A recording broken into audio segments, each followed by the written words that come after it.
Hey guys, so today we will discuss about the top our third tense of past tense, that is past perfect tense. Are you ready for?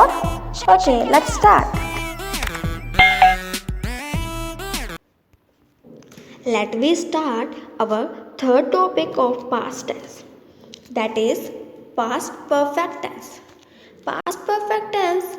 What is this past perfect tense? यहाँ पर past भी add है and perfect भी, means कोई भी action past में हो रहा है और परफेक्ट भी हो रहा है ना. सो पास्ट भी हो रहा है, पास्ट में हो रहा है मीन्स टाइम बता रहा है. परफेक्ट मीन्स एक्शन कोई परफेक्ट भी हो चुका हो. जैसे राम बाजार से सब्जियां ला चुका था, है ना. उसने अपना कार कर लिया, उसने कार खरीद ली. सो ये क्या हुए? पास्ट परफेक्ट टेंस में, राइट. सो इतना क्लियर हुआ. ओके. पास्ट परफेक्ट टेंस के स्ट्रक्चर और सेंटेंसेस पहले देखते हैं. सेंटेंसेस सेम ही रहने वाले हैं. Affirmative means positive, negative means positive में नेगेटिव जब नॉट जब ऐड हो जाता है, right. And interrogative first related to helping verb. सबसे उसमें क्या होता है, स्टार्टिंग में ही क्या आता है, राइट. क्या लगता है, क्वेश्चन वर्ड क्या ऐड होता है और उसका आंसर हम यस और नो में दे सकते हैं. एंड WH इंट्रोगेटिव क्या होता है? WH इंट्रोगेटिव में आंसर हम यस और नो में नहीं दे सकते और क्वेश्चन वर्ड सेंटेंस के बैड वे में आता है, राइट, बीच में आता है. एंड नेगेटिव कि जो interrogative negative and WH interrogative negative है, उसमें क्या होता है, सब्जेक्ट के बाद नॉट लगता है. इसे हम ब्रीफली आगे देखेंगे, तब तक के लिए ऐसे हल्का फुल्का समझ लेते, राइट. सो स्ट्रक्चर हमारे क्या है, सब्जेक्ट एंड पहली बात सबसे मेन पहला पॉइंट है हमारा कि यहाँ पर परफेक्ट है. हमने प्रीवियस पार्ट्स में क्या देखा है, जब भी कहीं भी परफेक्ट हो सो क्या होगा, वर्ब की थर्ड फॉर्म यूज़ होगी. यहाँ पर भी वर्ब की थर्ड फॉर्म यूज़ है, राइट. ठीक है. सो यहाँ पर कौन सी फॉर्म यूज़ होगी, वर्ब की थर्ड फॉर्म. एंड या इसकी हेल्पिंग वर्ब क्या है, हैड. ठीक है. सो इतना point number 1 that is verb की थर्ड फॉर्म यूज होगी.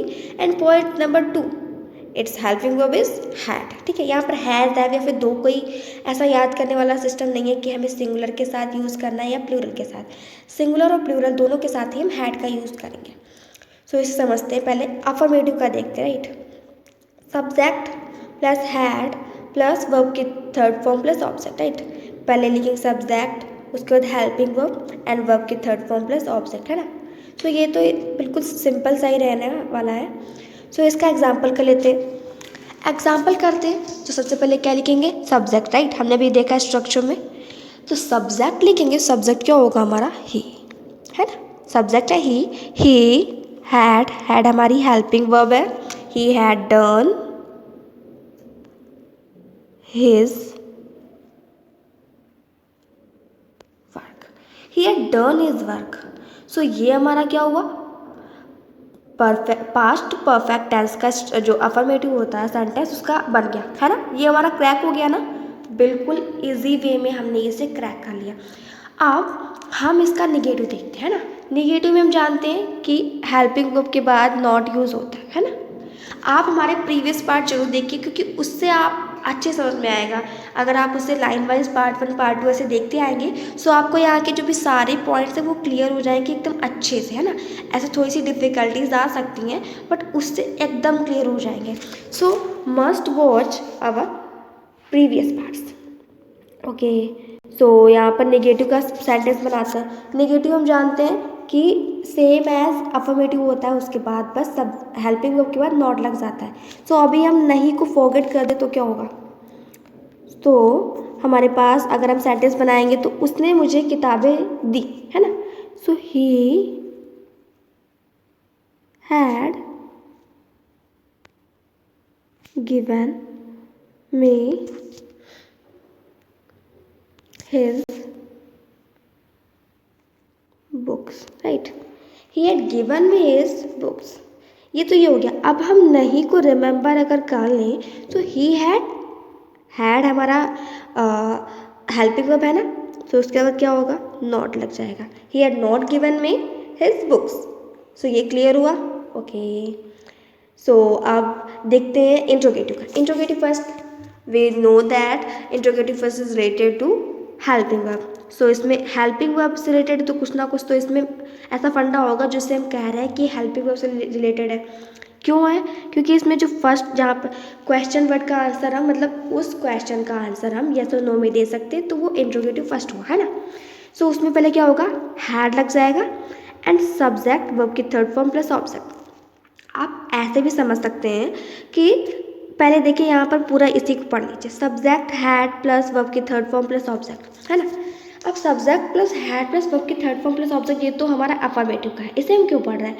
इससे हमें हेल्प मिल सकती है ना, समझने में आसानी होगी कि अभी हम इसको हैड को यहाँ ले आए, राइट, यहाँ पर ले आए तो क्या होगा, had plus subject plus verb की थर्ड फॉर्म प्लस ऑब्जेक्ट। यही तो हमारा इंट्रोगेटिव फर्स्ट है। हमें अफर्मेटिव में से हैड को पहले ले आना है, सब्जेक्ट को बाद में कर देना, तो क्या होगा हमारा वो पास्ट परफेक्ट टेंस में इंट्रोगेटिव फर्स्ट हो जाएगा। वही तो हमारा रूल है ना। सो ये तो बहुत ईजी हो रहा। सो इंट्रोगेटिव का जल्दी से हम बना लेते हैं इसका सेंटेंस। क्या राम ने सीता को थप्पड़ मारा? सो इसका आंसर हम येस और नो में दे सकते हैं, तो इसका इंट्रोगेटिव फर्स्ट है। एंड दूसरा पॉइंट हमारा क्या था कि स्टार्टिंग में ही क्वेश्चन वर्ड आता, राइट, तो पहले हम इसे फॉरगेट कर देते हैं। हम हर चीज़ को फॉरगेट करते हैं, कोई बात नहीं, फॉरगेट करके रिमेंबर भी तो करते भाई, ये सबसे अच्छी बात है ना, क्योंकि ये हमारे लिए हेल्पफुल रहता है समझने में। सो हम ये पढ़ते हैं, राम ने सीता को थप्पड़ मारा, है ना, थोड़ी देर के लिए इसको भी फॉरगेट कर देते हैं, ठीक है। राम ने सीता को थप्पड़ मारा, तो क्या लिखेंगे, Ram had slapped to Sita, right, Ram had slapped to Sita, है ना, यही तो होगा, Ram had slapped to Sita. ये तो हमारा हो गया अफर्मेटिव का। अब हमने क्या पढ़ा है कि इंट्रोगेटिव में अब इसको अब हम रिमेंबर करते हैं, राइट। अब जो फॉरगेट किया था उसे हम रिमेंबर कर सकते हैं ना। सो रिमेंबर किया तो क्या हुआ, अब हमें जानते हैं कि यहाँ पर इसका उल्टा हो जाना है, मतलब यहाँ पर इसका कन्वर्स हो जाना है ना, ये यहाँ पर आ जाना है और ये यहाँ पर आ जाना है, तो क्या हो जाएगा, had Ram slapped to Sita, यही तो हो जाएगा, यही तो हमारा हो जाएगा इंट्रोगेटिव का। तो इसको जरा इरेज करके हम लिख लेते हैं, है ना। चलिए, तो क्या होगा, यहाँ पर पहले आ जाएगा हैड, फिर आएगा राम, मीन्स पहले आ जाएगी हेल्पिंग वर्ब, फिर आएगा सब्जेक्ट। सो हो गया ना, had Ram slapped to Sita, ये तो इंट्रोगेटिव का हो गया। अब चलिए देखते हैं इंट्रोगेटिव नेगेटिव। इंट्रोगेटिव नेगेटिव हमने स्टार्टिंग में नेगेटिव होता है, इंट्रोगेटिव नेगेटिव हो या फिर WH इंट्रोगेटिव नेगेटिव हो। सो उसमें क्या होता है, सब्जेक्ट के बाद नॉट लगता है। सो अभी इस नहीं को, इसको नहीं को फॉरगेट कर देते हैं, ठीक है, बाद में रिमेंबर कर लेंगे, अभी फॉरगेट कर देते हैं। सो क्या होगा, क्या मैंने गीता को पत्र लिखा, सो हैड आई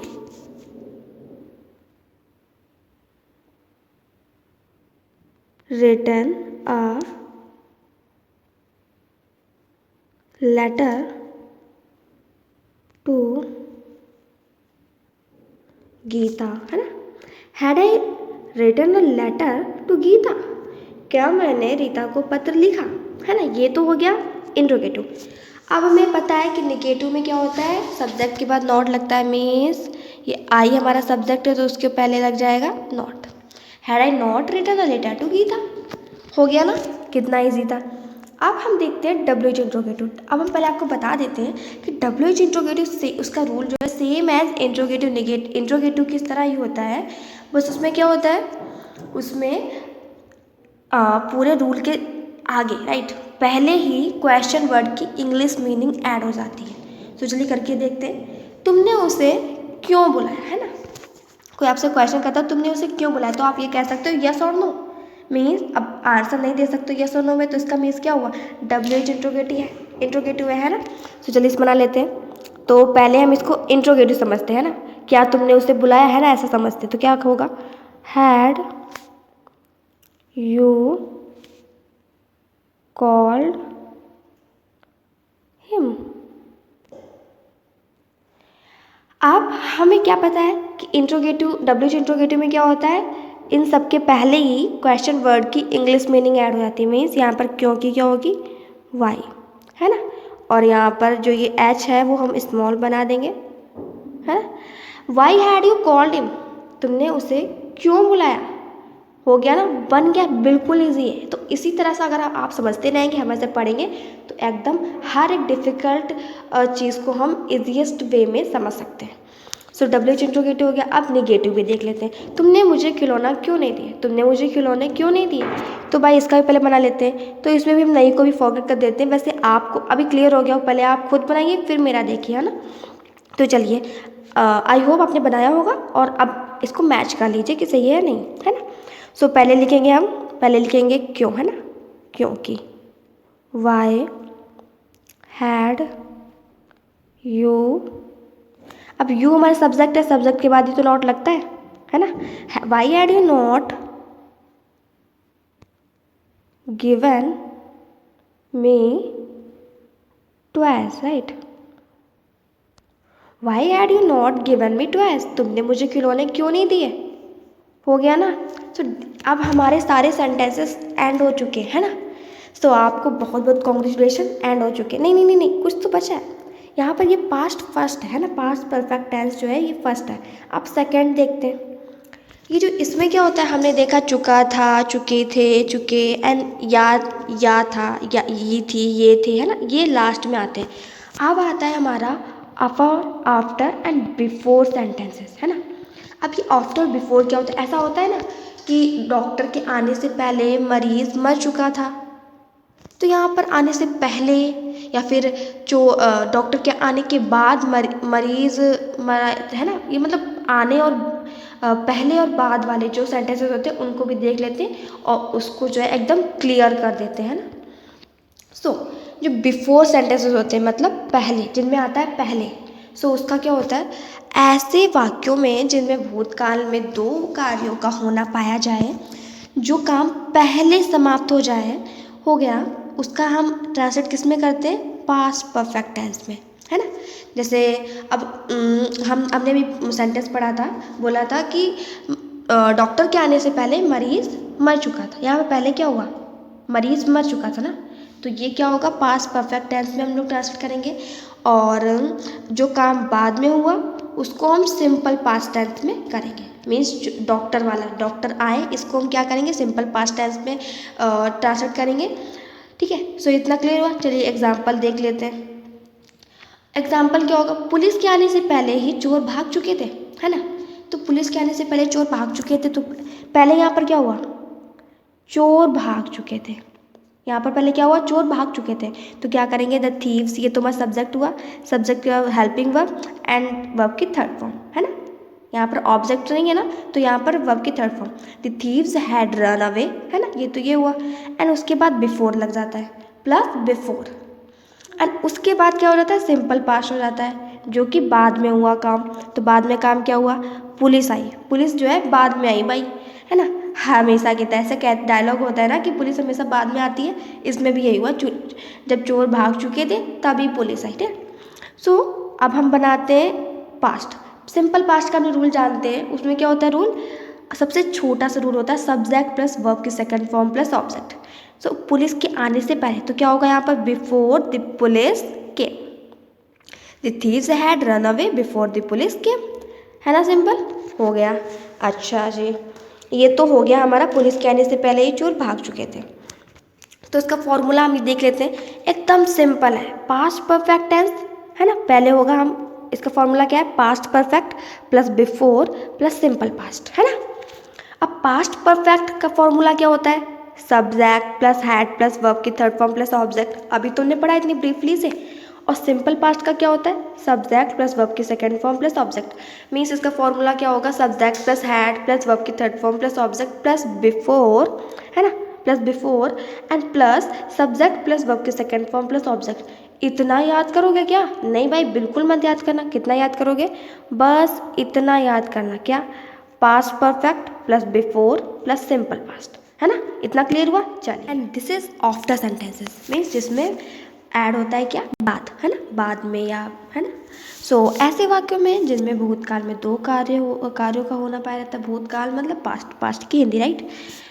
उनमें क्या होता है कि हमने पहले क्या, बिफोर में क्या देखा, जो काम पहले होता था है ना, जो काम पहले हुआ उसमें उसका ट्रांसलेट किस में करते थे, पास्ट परफेक्ट में। इसमें अपोजिट टू बिफोर है, जो काम बाद में हुआ उसका अनुवाद हम पास्ट परफेक्ट टेंस में करते हैं ना। मीन्स बिल्कुल अपोजिट रहना है। हम हमने क्या पहले पढ़ा बिफोर में कि जो काम पहले हुआ उसका हम ट्रांसलेट करते हैं पास्ट परफेक्ट टेंस में। इसमें क्या है, जो काम पहले हुआ उसका ट्रांसलेट करते हैं, बाद में हुआ उसका ट्रांसलेट करते हैं पास्ट परफेक्ट टेंस में, और जो काम पहले हुआ उसका किस में करते हैं, सिंपल सी बात है, सिंपल पास्ट टेंस में, है ना। तो क्या याद रखना है, यहाँ पर बाद और पहले का अपोजिट हो जाता है ना। पहले वाले का होगा पास्ट सिंपल पास्ट में ट्रांसलेट, और बाद में जो काम हुआ है उसका होगा पास्ट परफेक्ट टेंस में, है ना। तो सबसे पहले क्या लिखेंगे, जो चीज़ बाद में आई है, सबसे पहले लिखेंगे जो चीज़ बाद में है उसका ट्रांसलेट किस में करेंगे, पास्ट परफेक्ट में, और उसके बाद आफ्टर लगाएंगे, और उसके बाद लिखेंगे जो काम पहले हुआ और उसको किस में ट्रांसलेट करेंगे, सिंपल पास्ट टेंस में। सो इसका एग्जाम्पल देखते हैं। खाना खाने के बाद रमेश स्कूल चला गया। इससे पहले क्या हुआ, क्या हुआ, पहले खाना खाया ना उसने, पहले है ना, खाना खाया उसने, उसके बाद वो स्कूल गया, है ना। सो खाना खाने के बाद अगर वो स्कूल गया तो हम पहले क्या लिखेंगे, पहले लिखेंगे जो बाद में हुआ। बाद में क्या हुआ, रमेश वेंट टू स्कूल, और वो किस में लिखेंगे, past indefinite simple past tense में, है ना। सिंपल पास्ट टेंस में हम इससे पहले कन्वर्ट करेंगे Ramesh went to school, and उसके बाद ऐड करेंगे after, and then we can write क्या लिखेंगे, बाद में जो पहले हुआ, पहले क्या हुआ, ही हैड टेकन हिज फूड, उसने अपना खाना खाया उसके बाद वो स्कूल गया ना, तो पहले वाला बाद में लिखेंगे, बाद वाला पहले लिखेंगे। Ramesh went to school after he had taken his food. Example, doctor के आने से पहले, है ना, डॉक्टर के आने से पहले, डॉक्टर के आने के बाद, यही तो यहाँ पे देखना है कि यहाँ पे बाद में है या पहले है ना। सो डॉक्टर के आने के बाद रोगी मर गया था। सो मीन्स यहाँ पे क्या हुआ, डॉक्टर तो अपने टाइम पर ही आ गया था, बट उसकी लाख कोशिशों के बाद भी पेशेंट को बचाया नहीं जा सका, राइट। सो पहले क्या लिखेंगे, जब काम बाद में हुआ, बाद में क्या हुआ, रोगी जो पेशेंट था वो बाद में उसकी डेथ हुई ना, द पेशेंट डाइड, और उसका कन्वर्ट किस में करेंगे, पास्ट सिंपल पास्ट में, राइट। सो पहले तो वर्ब की सब्जेक्ट, फिर वर्ब की सेकेंड फॉर्म, है ना। उसके बाद आफ्टर करेंगे, एंड देन हम जो काम पहले हुआ वो लिखेंगे, डॉक्टर के आने, है ना, डॉक्टर पहले आए तो द डॉक्टर हैड केम, और ये वाला चेंज ट्रांसलेट होगा पास्ट परफेक्ट टेंस का, है ना। सो हमें इसे क्लियर हुआ, कंक्लूड हुआ इसका फॉर्मूला। तो इसका फॉर्मूला क्या हुआ हमारा, simple past plus before simple past plus before plus past perfect, है ना।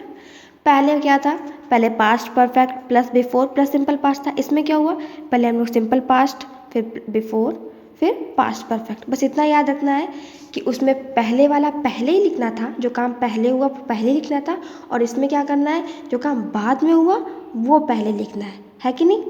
ओके, सो सिंपल पास्ट का रूल हमें पता है, सब्जेक्ट प्लस वर्ब की second form plus object, and past perfect का भी पता है, subject plus had plus verb की थर्ड फॉर्म प्लस ऑब्जेक्ट। सो अब हमारा टोटली पास्ट परफेक्ट टेंस जो है क्लियर हो चुका है, और पूरा हमने उससे अच्छे से पढ़ लिया है। सो अब हम वीडियो के एंड में मैं आपको कुछ एक्सरसाइज दे दूँगी, उन्हें आप सॉल्व करिएगा, जो कि आपके लिए बहुत ही हेल्पफुल रहेगा और आपके नॉलेज के लिए अच्छा होगा। सो गाइस, जिनको अभी भी वो क्लियर नहीं हुआ है आफ्टर और बिफोर वाला, उनके लिए मैं एक ऐसा सिंपल सा फॉर्मूला टाइप्स लेके आई हूँ। जैसे कि अब देखिए क्या होता है बिफोर वाले में, है ना, जिसमें पहले आता है ना, उसमें क्या होता है, जो पहले होता है उसे हम लिखते हैं, है कि नहीं, जो पहले होता है उसे हम लिखते हैं, और उसके बाद जो बाद में होता है उसे लिखते हैं ना। और पहले वाले को हम परफेक्ट टेंस में लिखते हैं, और दूसरे वाले को हम सिंपल पास्ट में, मतलब इसको पास्ट परफेक्ट और इसको सिंपल पास्ट में। ठीक है, इतना याद हुआ। इसका एकदम अपोजिट, है ना, इसका एकदम अपोजिट कर दो तो क्या होगा, सेकेंड, और मतलब पहले आएगा क्या, सेकेंड वाला जो बाद में हुआ, और उसको हम किस में चेंज करेंगे, मतलब किस में ट्रांसलेट करेंगे, सिंपल पास्ट में करते हैं कि नहीं।